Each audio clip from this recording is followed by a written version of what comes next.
सद्विचार सत अध्ययन से जन्मते हैं।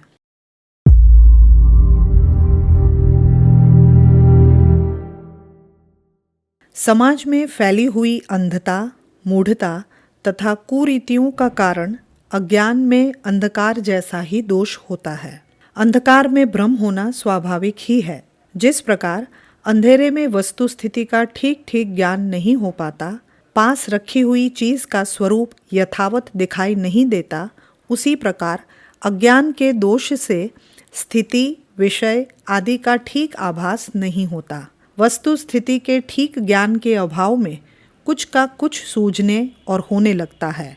विचार और उनसे प्रेरित कार्य के गलत हो जाने पर मनुष्य का विपत्ति, संकट अथवा भ्रम में पड़कर अपनी हानि कर लेना स्वाभाविक ही है। अंधकार के समान अज्ञान में भी एक अनजान भय समाया रहता है।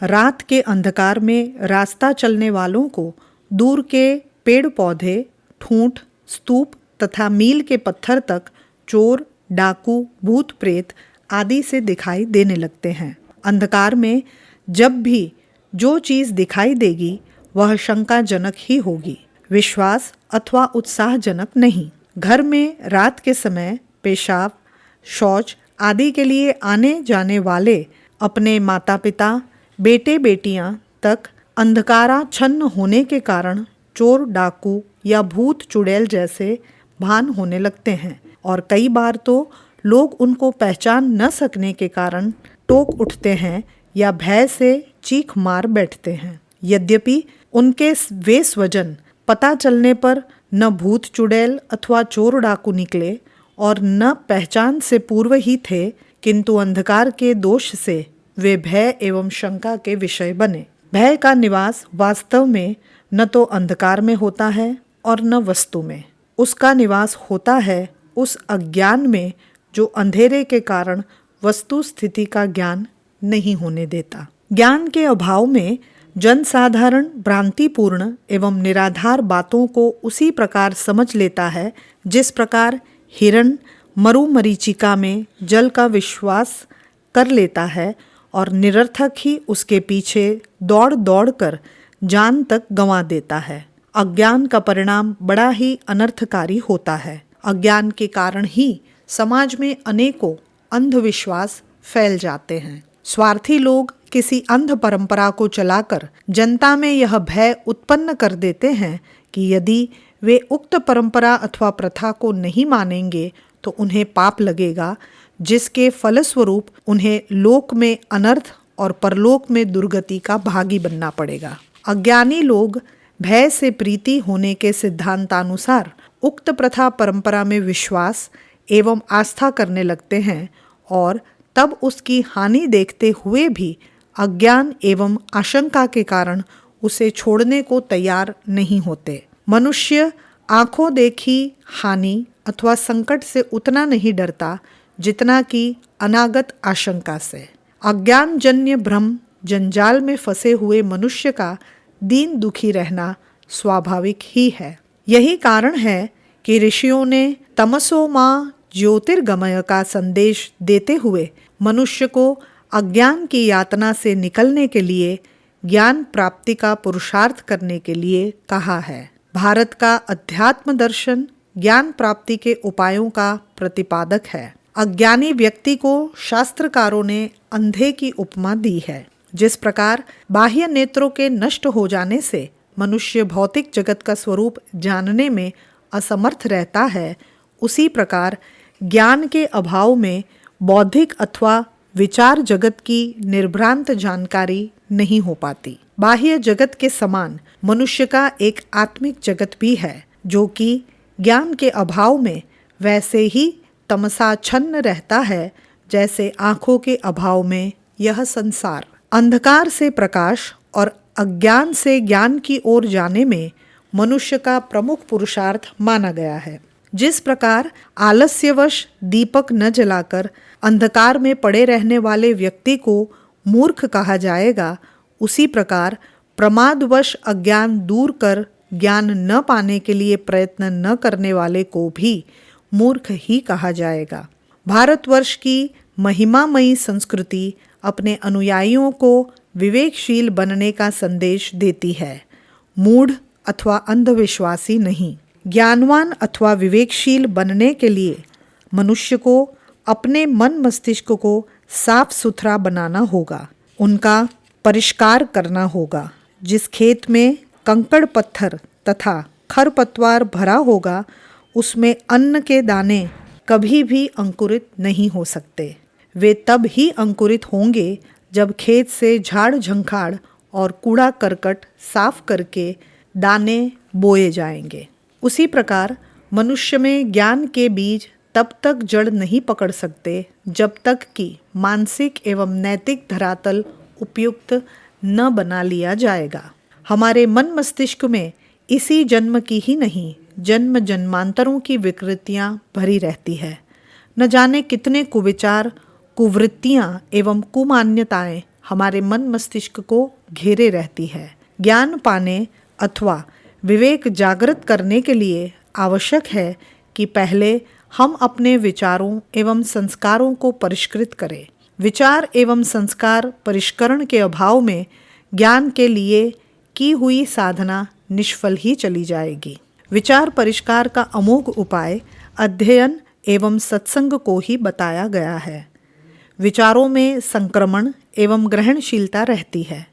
जब मनुष्य अध्ययन में निरंतर संलग्न रहता है, तब उसको अपने विचारों द्वारा विद्वानों के विचारों के बीच से बार बार गुजरना पड़ता है। पुस्तक में लिखे विचार अविचल एवं स्थिर होते हैं। उनके प्रभावित होने अथवा बदलने का प्रश्न ही नहीं उठता। स्वाभाविक है कि अध्ययनकर्ता के ही विचार प्रभाव ग्रहण करते हैं। जिस प्रकार के विचारों की पुस्तक पढ़ी जाएगी, अध्येता के विचार उसी प्रकार ढलने लगेंगे। इसलिए अध्ययन के साथ यह प्रतिबंध भी लगा दिया गया है कि अध्येता उन्हीं ग्रंथों का अध्ययन करे जो प्रामाणिक एवं सुलझे हुए विचारों वाले हों। विचार परिष्कार अथवा ज्ञान प्राप्त करने के उद्देश्य से पढ़ने वालों को एकमात्र जीवन निर्माण संबंधी साहित्य का ही अध्ययन करना चाहिए। उन्हें निठल्ले एवं निकम्मे लोगों की तरह निम्न मनोरथ वाले उपन्यास, कहानी, नाटक तथा कविता आदि नहीं पढ़ना चाहिए। अश्लील, अनैतिक, वासनापूर्ण अथवा जासूसी आदि से भरे उपन्यास पढ़ने से लाभ तो कुछ नहीं होना है, उल्टे बहुत अधिक हानि ही होगी। उक्त साहित्य पढ़ने से विचारों की वह थोड़ी बहुत उदात्तता भी चली जाएगी जो उनमें रही होगी।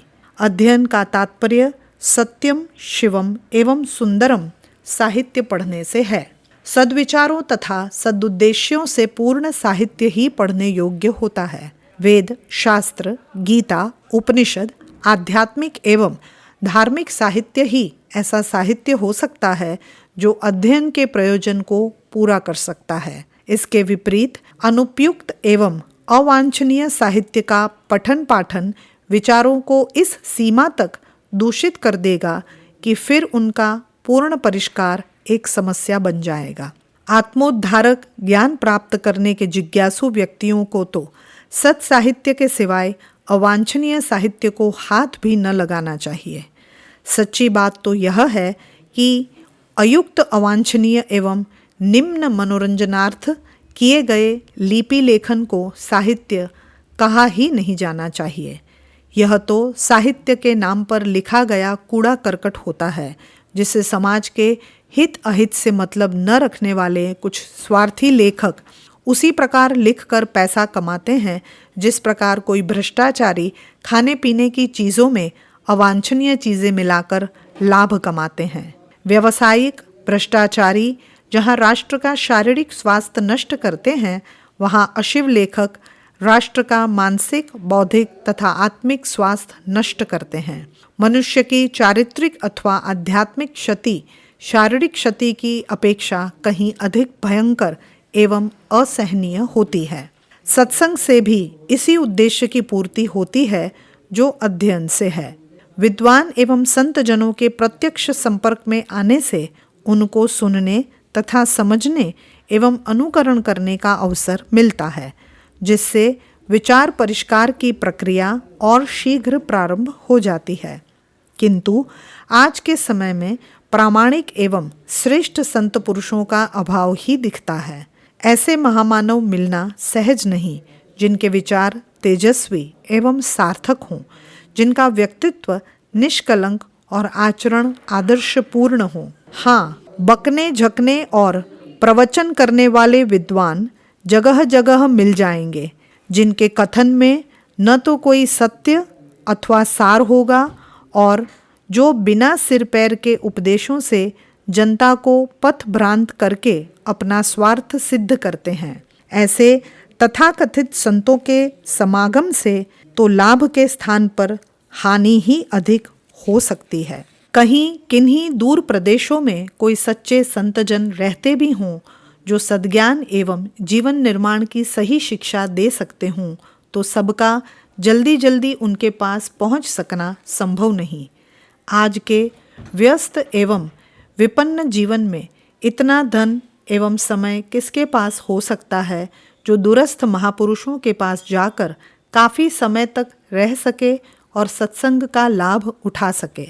साथ ही सच्चे सत्पुरुषों के पास स्वयं भी इतना समय नहीं होता कि वे आत्मकल्याण की साधना को सर्वथा त्याग कर आगंतुकों को सारा समय दे सके।